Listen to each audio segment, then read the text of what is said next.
Assalamualaikum warahmatullahi wabarakatuh. Berjumpa lagi dengan saya Saada dari Fakultas Tarbiyah.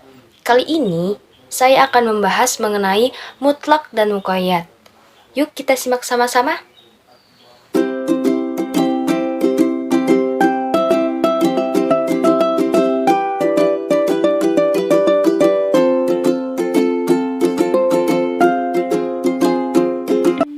Mutlak ialah lafaz yang menunjukkan satu hakikat dalam satu kelompok tanpa sesuatu qayyid, yaitu pembatas.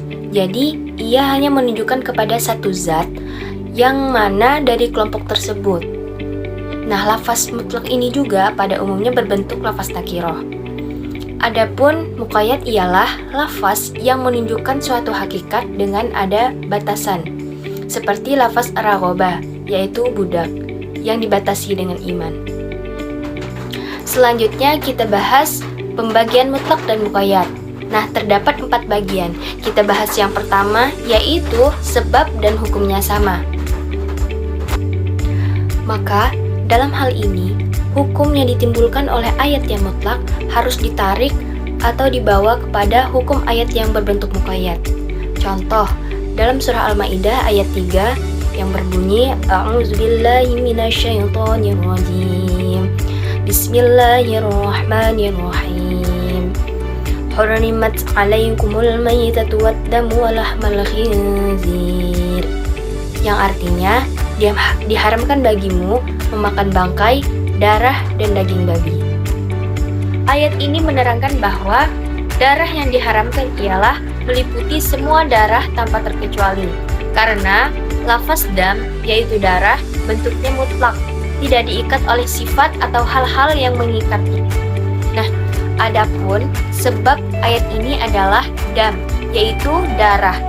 Karena di dalamnya ini mengandung hal-hal yang membahayakan bagi siapa saja yang memakannya. Sedangkan hukumnya ini adalah haram. Selanjutnya contoh muqayyad. Bismillahirrahmanirrahim. Illa ayyakuna maitatan aw daman masfuhan. Nah, kecuali daging hewan yang mati, yaitu bangkai, darah yang mengalir. Nah, darah yang di sini berarti muqayyad karena ada suatu batasan. Nah, sedangkan membasuh tangan dalam bertayamum itu tidak dibatasi, mutlak. Sebagaimana yang dijelaskan dalam firman-Nya yang artinya, maka bertayamumlah dengan tanah yang suci, sapulah mukamu dan tanganmu dengan tanah tersebut. Quran Surah Al-Maidah ayat 6.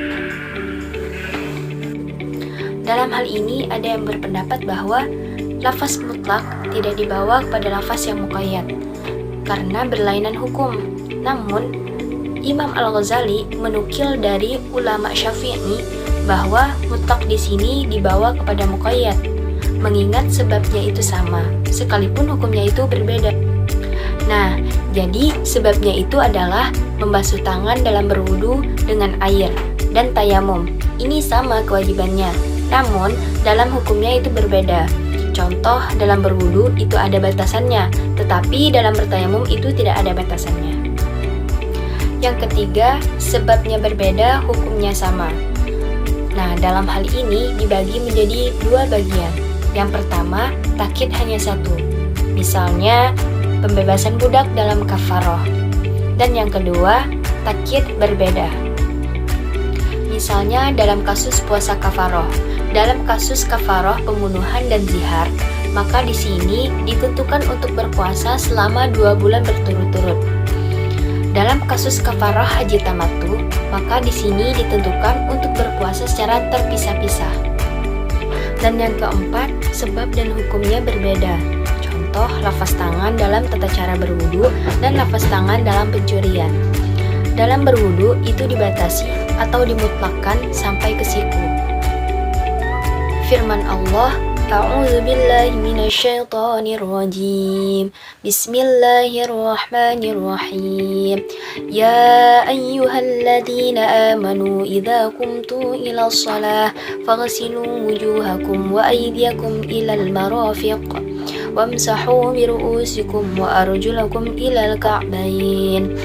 Artinya, wahai orang-orang yang beriman, apabila kamu hendak mengerjakan sholat, maka basuhlah mukamu dan tanganmu sampai ke siku, dan sapulah kepalamu, dan basuhlah kedua kaki kamu sampai kedua mata kaki kamu. Sementara dalam pencurian, lafaz tangan tidak dibatasi atau muqayyad. Contoh dalam surah Al-Maidah ayat 38, Bismillahirrahmanirrahim, Wasariqu wasariqatu faqta'u aydiyahuma, yang artinya laki-laki dan perempuan yang mencuri, potonglah tangan keduanya. Maka lafaz mutlak dalam ayat 6 surah Al-Maidah itu tidak dibawa kepada lafaz muqayyad. Begitu pula lafaz muqayyad dalam surah Al-Maidah ayat 38 tidak dibawa kepada lafaz mutlak karena sebab dan hukumnya berbeda. Demikian yang dapat saya sampaikan. Mohon maaf atas segala kekurangan. Semoga bermanfaat buat kita semua. Wabillahi taufiq wal hidayah. Wassalamualaikum warahmatullahi wabarakatuh.